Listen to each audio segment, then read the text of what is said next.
Am 3. Juni 1998 um 10:58 Uhr entgleist hier in Eschede der ICE Wilhelm Conrad Röntgen auf dem Weg von München nach Hamburg.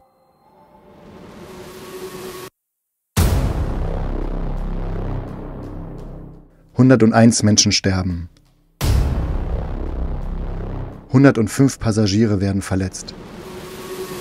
Es ist bis heute das schwerste Zugunglück der Bundesrepublik.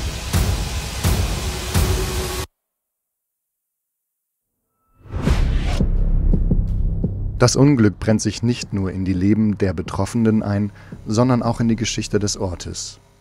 Einer der Bewohner bin ich, Maximilian Baden. Ich lebe hier seit 5 Jahren mit meiner Familie. Als Poster kriegt man ja gesagt, wo man seine erste Stelle haben soll. Die sucht man sich nicht besonders aus. Und wir haben halt gesagt bekommen, ihr zieht jetzt nach Eschede. Und da war schon die erste Vermutung, oh, auch da haben wir erstmal an das Zugunglück gedacht. Und ehrlicherweise, weil wir den Ort kannten, dachten wir, dass er deutlich größer wäre.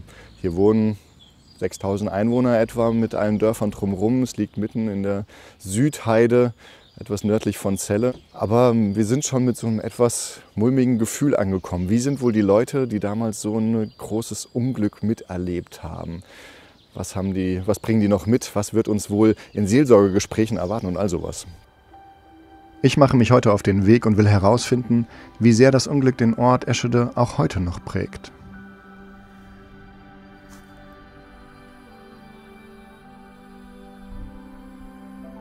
Heute erinnert eine Gedenkstätte an die Zugkatastrophe.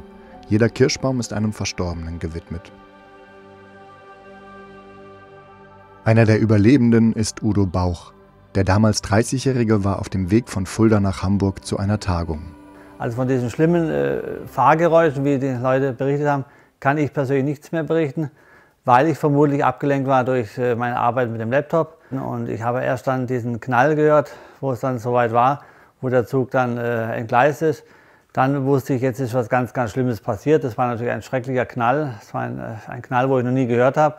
Im Moment ist mir durch den Kopf geschossen, hier sind 2 Züge zusammengeknallt. So hat es sich auch angehört. Es war ja ein Zusammenstoß mit der Brücke, aber ich habe es wahrgenommen als Zusammenstoß mit einem anderen Zug. Und dann ging alles sehr, sehr schnell. Ich war wirklich in Todesängste. Ich habe gedacht, das Leben ist zu Ende. Polsterteile vom Zug, die Bausteine sind auf mich eingestürzt. Das war wie im Krieg im Grunde. Das war ganz schlimm. Das ist alles auf mich eingestoßen, weil die Schmerzen waren dermaßen schlimm, dass ich davon ausgehen musste, ich sterbe jetzt jeden Moment. Ein Radreifen bricht bei Tempo 200, löst eine Kettenreaktion aus und bringt den Schnellzug letztlich zum Entgleisen. Ein Waggon prallt gegen die Escheder Südbrücke, die kurz darauf einstürzt und einen Teil des Zuges unter sich begräbt. Die übrigen Waggons ziehen sich wie eine Ziehharmonika zusammen.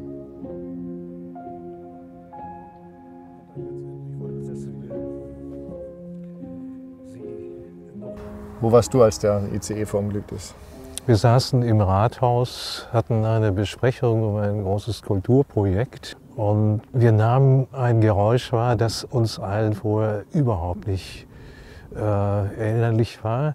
Dass es etwas Außergewöhnliches gewesen sein musste, war uns in Sekunden klar. Wir haben das so definiert, als wenn ungefähr 100 oder auch 1000 LKWs Sand abgekippt hätten. Ich war auf dem Friedhof, hatte Blumen gepflanzt und da hörte ich plötzlich so einen lauten Krach, als wenn ein Lastwagen lauter Steine abwirft. Als ich aus dem Auto gestiegen bin, gab es für die Feuerwehr in Eschede Sirenenalarm. Das heißt, ich musste nicht mehr Rettung irgendwie organisieren, das war schon unterwegs. Es waren die ersten Anwohner da.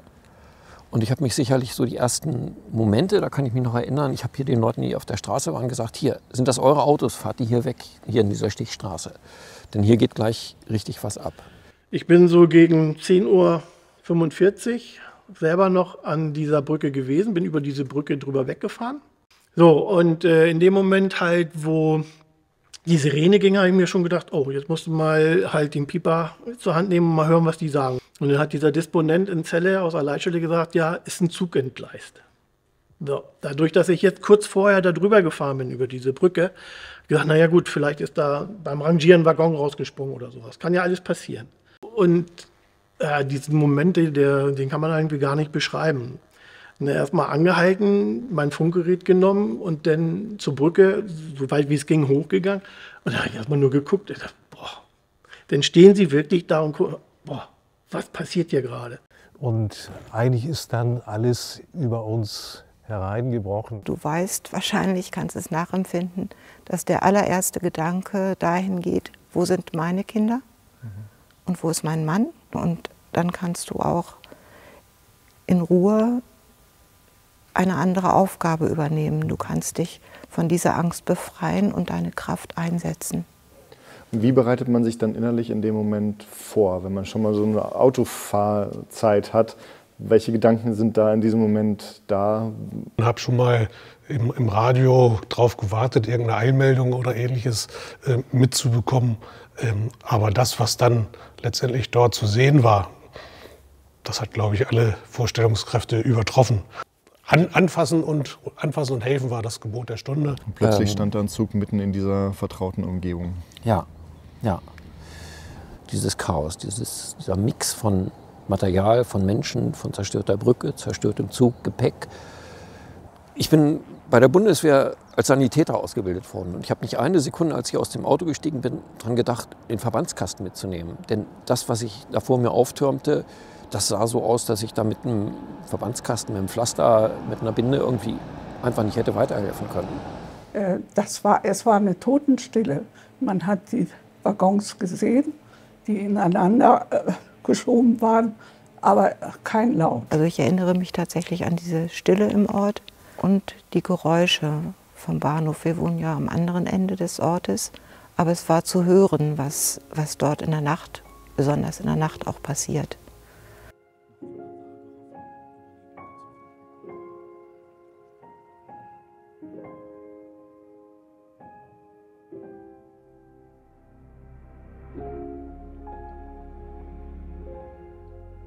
Habe natürlich dann flehend gerufen, Hilfe, Hilfe, wie es in so einer Notsituation ist. Dann kam dieser Nahtodfilm für mich durch den Kopf, das wie man aus Nahtoderfahrung kennt, dass man einen Film sich abspielt, an die Kindheit, an die Jugendzeit, an die Eltern. Es ist alles so wie ein Film durchgelaufen, ganz, ganz schnell. Und in dem Moment wusste ich, jetzt sterbe ich gleich oder ich komme hier irgendwie wieder raus. Es ging da los, es war Schädel-Hirntrauma 3. Grades, es war eine schwere Hirnblutung. Es war der Mittelgesichtsknochen gebrochen, Jochbeinfraktur, Oberschenkelfraktur, Schienbein-Gelenkskopfbruch, Riss-Quetschwunden 3. Grades. Im Grunde war ich also wirklich Milzruptur hatte ich. Ich hatte die schwersten Verletzungen, die auch vergleichbar die Todesopfer hatten, die leider daran verstorben sind. Für mich ist das eine Fügung Gottes, ein großer Segen, dass ich dieses Unglück überleben durfte. Insgesamt waren knapp 2000 Helfer und Helferinnen 3 Tage und Nächte im Einsatz. 2 von ihnen sind die Feuerwehrmänner Ulf Heinemann und Rolf Punschus. Und das Fahrzeug war ja schon dabei? Das Fahrzeug, genau, war das erste Fahrzeug am Einsatzort. Aus meiner Sicht haben wir sehr viel Glück gehabt, dass insbesondere die privaten Kräfte, die aus den Gärten zum Einsatz geeilt sind und Hilfe geleistet haben, dass hier vorher eine Zwangserdung stattgefunden hat, weil eine große Gefahr durch die Oberleitung, durch den Strom, der ja dann letztendlich in den Trümmern mit dabei war, hätte es dort auch zu schwerwiegenden bis zu Todesfolgen kommen können, einfach beim Reinlaufen in die Einsatzstelle. Da haben wir mehr Glück als der sogenannten Verstand gehabt. Hier haben wir hydraulische Schneid- und Bergegerät. Also mit sowas schneidet man dann hier Bleche auf, um Menschen zu befreien. Ne? So ein Teil, das wiegt locker 60 Kilo. Und wenn man damit nur eine halbe Stunde arbeitet, dann weiß man, was man getan hat. Die müssen sich das so vorstellen, mit diesem Fahrzeug kamen die ersten 3 Kameraden an. Mit 3 Mann kann man noch nicht viel machen. Dann haben wir natürlich erstmal Handwerkzeug genommen und haben uns durch die kleinsten Öffnungen dann erstmal in diesen Waggons vorgearbeitet. Wir haben die Werkzeugkisten rausgeholt mit Hammer, mit Meißel. Also alles mit einem Kuhfuß, alles was an Werkzeug da war, haben wir benutzt, um halt in diese Waggons eindringen zu können. Das Problem ist halt gewesen, wir wussten nicht, was uns überhaupt erwartet. Wie kommen wir in diese Waggons rein, wo noch kein Zugang ist, wo keine Öffnung vorhanden war, wo nichts aufgerissen war und so.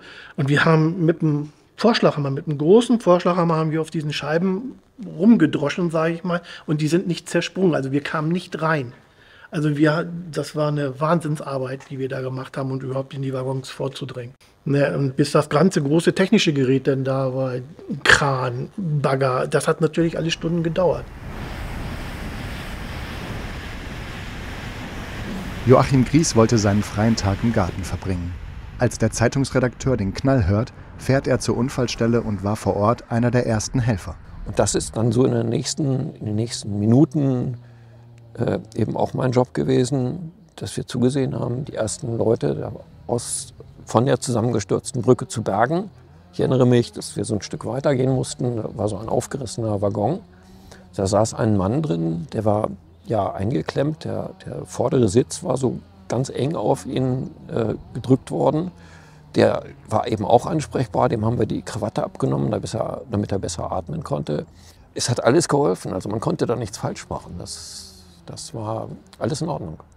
Wie früh war dir bewusst, was für ein großes Ausmaß dieses Unglück hier hat? Also dass das bis heute ja das größte Zugunglück der Nachkriegsgeschichte in Deutschland ist. Ich glaube, wenn man so mitten oder am Rande des Geschehens dieses Trümmerfeld gesehen hat, was hier aufgetan hat, ja, großes Unglück, ganz viel Zerstörung. Man hat sicherlich den einen oder anderen Toten gesehen, aber für mich ein ganz deutliches Zeichen, da ist was ganz Schweres passiert, war, als ich zurückgefahren bin. Ich bin da vorne ins Auto gestiegen und an der nächsten Kreuzung stand so eine ganze Reihe von Leichenwagen. Da habe ich gesagt, was ist denn jetzt los? Das hat mir sehr deutlich vor Augen geführt. Also hier werden nicht nur Verletzte abtransportiert, hier werden auch ganz viele Tote abtransportiert. Ich sehe es als mein zweites Leben an. Ich bin dankbar, trotz meiner Einschränkungen, trotz meiner täglichen Schmerzen, bin ich dankbar, dass ich am Leben sein darf. Die Frage, warum ich jetzt verletzt wurde oder Opfer des Zugunglücks von Esche war, kam bei mir an sich nie auf, weil ich in den Reha-Kliniken sehr, sehr viele Menschen kennengelernt habe. Jeder hat was anderes. Einer im Motorrad verunglückt, einer mit einem Fallschirm abgestürzt, der andere hat Krebs, der andere einen Schlaganfall, Herzinfarkt. Von dem her habe ich nie gehadert mit meinem Schicksal. Sicherlich, nachdem ich dann gewusst habe, dass die Bahn schuldig war und dass dieses Unglück hätte vermieden werden können, war ich ärgerlich und traurig. Aber persönlich gehadert, wieso ist mir das passiert, hatte ich an sich nie. Verletzte Passagiere wie Udo Bauch wurden in der örtlichen Sporthalle erst versorgt. Dort hat die Erzieherin Katrin Marwede 2 Kinder betreut, die aus den Trümmern gerettet wurden. Kannst du die Stimmung beschreiben, die dann hier in dieser Halle war? Ja, es war dunkel, es war relativ leise für so viele Menschen und es war einfach eine bedrückende Stimmung. Und wir wussten einfach, sind alle, die hier sind verletzt. Nicht nur am Körper, sondern auch an der Seele. Es wurden hier Lager aufgebaut, Matratzen. Die Halle war schon ganz voll mit Kindern und Erwachsenen. Und ich wurde zu einem Mädchen gebracht, 5 Jahre alt. Der Bruder wurde noch gesucht, 3 Jahre alt. Die Mutter war tödlich verunglückt. Das stand da schon fest? Das stand schon fest, das wusste ich. Ich war ungefähr hier. So an dieser Stelle waren die Kinder. Es war eben ein Gang da und dann lag das Mädchen dort und der kleine Junge dann daneben. Macht sich das meistens körperlich gar nicht klar, wie körperlich anstrengend ein seelisches Trauma ist, ne? Dass sozusagen Leute dann da auch liegen müssen. Ja. Ja, es war einfach auch noch nicht klar, was für Verletzungen sind. Ja, für so kleine Kinder, die Kinder wussten nicht, dass die Mutter verstorben war. Das war schwer auszuhalten, also den Kindern Ruhe zu vermitteln und Zuversicht zu sagen, ihr werdet wieder gesund, aber im Hinterkopf zu wissen, die Mutter ist nicht mehr da. Die Kinder waren unterwegs mit ihrer Mutter zu einer Mutter-Kind-Kur, also ein schönes Erlebnis, was ihnen bevorstand, was dann so abrupt abgebrochen wurde. Und dann wurden wir auch schon zu einem Krankenwagen geleitet. Draußen standen sehr viele Journalisten mit Kameras. Ich habe versucht, das Bild mit den Fingern abzuschirmen. Wir sind nach Braunschweig gefahren und die Kinder sind dort in einem Krankenhaus untersucht worden. Die hatten keine schwereren Verletzungen. Ich bin dort geblieben, bis der Vater kam und bin dann wieder nach Hause gefahren. Ja, du merkst, das macht mich auch selbst ganz betroffen. Ja, du hast das Kinder einfach, in dem Alter. Genau, und Das, sozusagen diese Vorstellung, ja. was die da in dem Moment von Aufprall, Rettung und so weiter alles mit in ihren kleinen Kopf bekommen. Genau. Was haben sie gesehen? Was haben sie auch an der Unglücksstelle gesehen? Was haben sie schon an Rettungsfahrzeugen gesehen? Also es war ja schon etwa 1,5 Stunden nach dem Aufprall, als wir dann hier eingetroffen sind. Wenn du das so beschreibst, das ist ja einfach unfassbar. Das war eine unfassbare Situation. Die war unfassbar für den ganzen Ort. Der Ort Eschede verbinde ich mit wunderbaren Helfern, wunderbaren Bewohnern, die ohne zu fragen, was es ihnen bringt, sofort uneigennützig geholfen haben. Am Unglückstag bis zum heutigen Tage die Leute bewirten, wenn da Jahrestage sind. Also das ist wunderbar. Insofern ist für mich Eschede ein toller Ort und ein besonderer Ort, trotz ich dort sich mein Leben auf ganz gravierende Weise veränderte. Das Gesehene und Erlebte war auch für die örtlichen Helferinnen und Helfer eine extreme Belastung. Das Zugunglück war an einem Mittwoch. Wann habt ihr zum ersten Mal geschlafen? Ich bin das erste Mal am Donnerstagabend zu Hause gewesen zum Duschen. Aber also richtig schlafen gab es in der Zeit nicht. Und das ging auch vielen Kameraden so, die, wenn sie nach Hause gekommen sind, eigentlich nur vorm Fernseher saßen. Und sie waren zu Hause so unruhig, dass sie eher helfen wollten, als dass sie die Ruhe gesucht oder auch letztendlich natürlich gefunden haben. Helfen, bis es nicht mehr ging, das bestätigt auch der junge Rolf Punschus, damals Gemeindebrandmeister, in einem Interview von der Unglücksstelle. Und während ich so am Einteil war und die Leute mir gegenüber standen, da habe ich die Namen meiner eigenen Abschnittsleiter nicht mehr gewusst. Und da habe ich gesagt, also jetzt musst du nach Hause. Es nützt nichts, wenn du hier irgendwelche Sachen durcheinander bringst, damit ist keinem geholfen. Dann habe ich meinem Stellvertreter die Leitung übergeben und bin dann nach Hause gefahren. Also dann ging es nicht mehr. Irgendwas, was so ganz konkret hängen geblieben ist aus diesen Tagen? Bei mir persönlich blieb lange im Gedächtnis dieses Geräusch von dem Bagger. Dieses monotone Bubbern, das ging ja über Stunden und wie der halt die Betonteile zerkleinert hat von der Brücke, damit wir an den unten liegenden Waggon rankommen. Und halt die Geräuschkulisse von den landenden und startenden Hubschraubern hier. Also das hat mich noch lange verfolgt, diese Geräuschkulisse. Also kommt auch jetzt noch bei einem landenden Hubschrauber die Bilder? Nein, also bei mir persönlich nicht. Also ich habe eigentlich damit so abgeschlossen. Das Einzige, wo ich dann noch mal drüber berichte, ist bei jüngeren Arbeitskollegen, die ich habe, die dann mal nachfragen.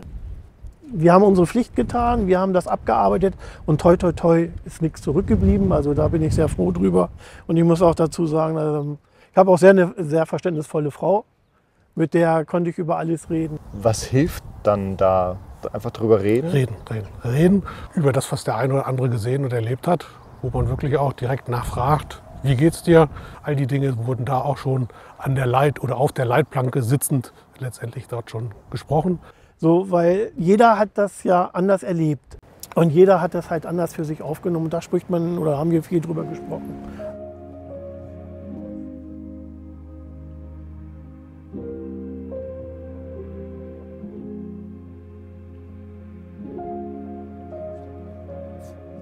...25 Jahre danach, wie hat sich der Ort verändert? Hast du das Gefühl, es gibt so ein Ortstrauma?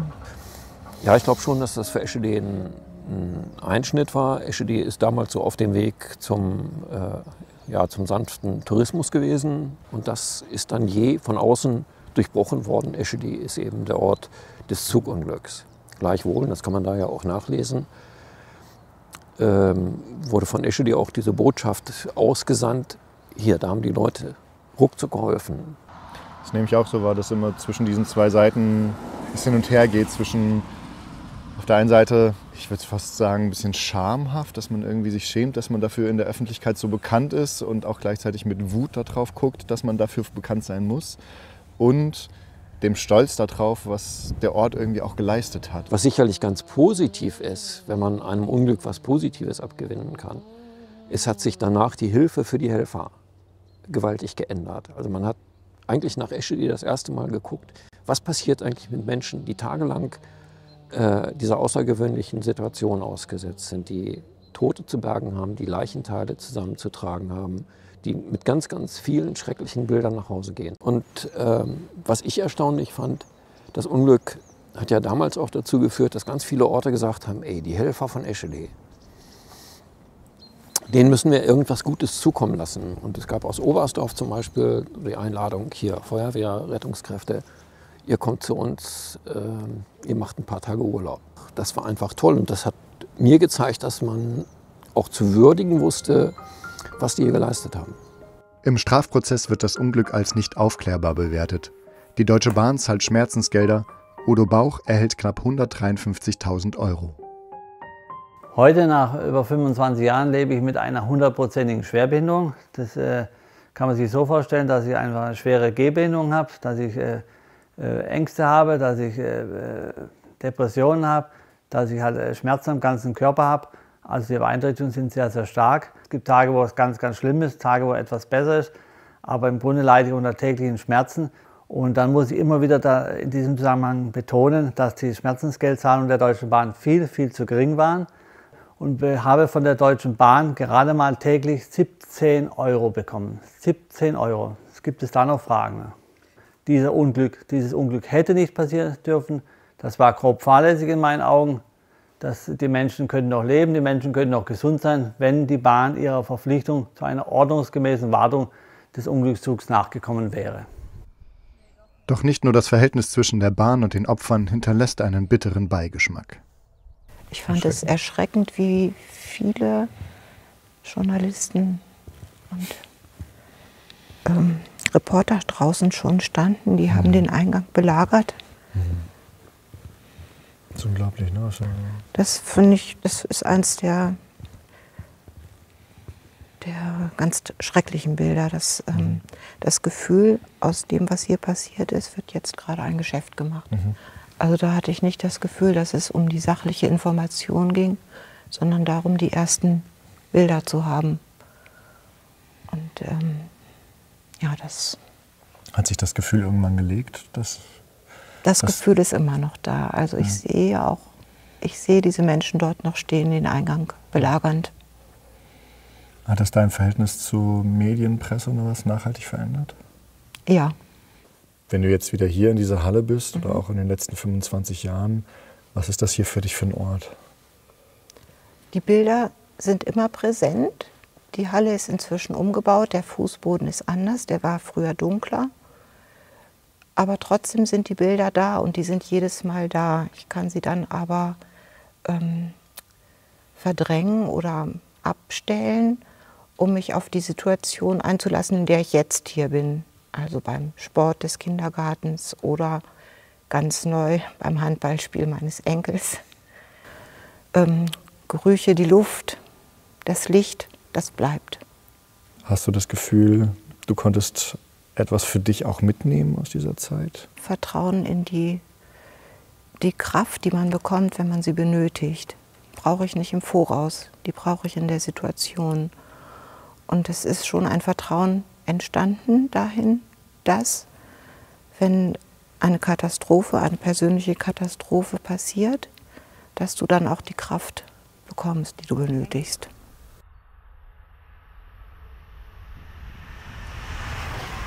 Es ist schon einfach jedes Mal, wenn ich hier bin und Züge hier langfahren, dass ich mir denke, boah krass, und in dieser Geschwindigkeit und mit einer dieser Züge ist er einfach an dieser Brücke hängen geblieben. Oder nicht mit viel weniger Geschwindigkeit jedenfalls.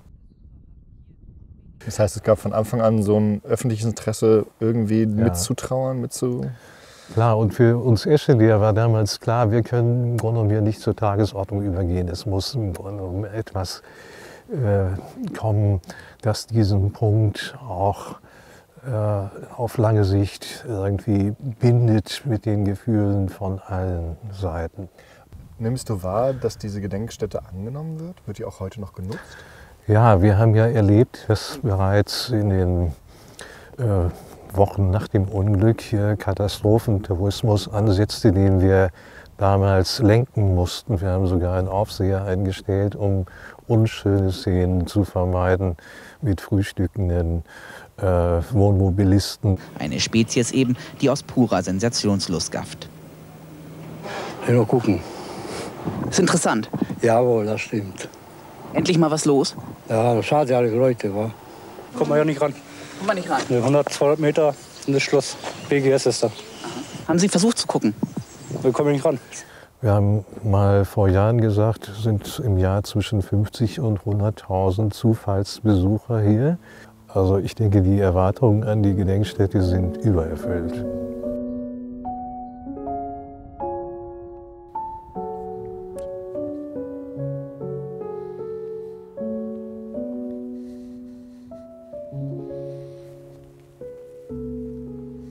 Ich habe heute nur ein paar Geschichten gehört und schon an denen ist deutlich geworden, es hat einfach jeder seinen eigenen Zugang, seine eigenen Erinnerungen dazu.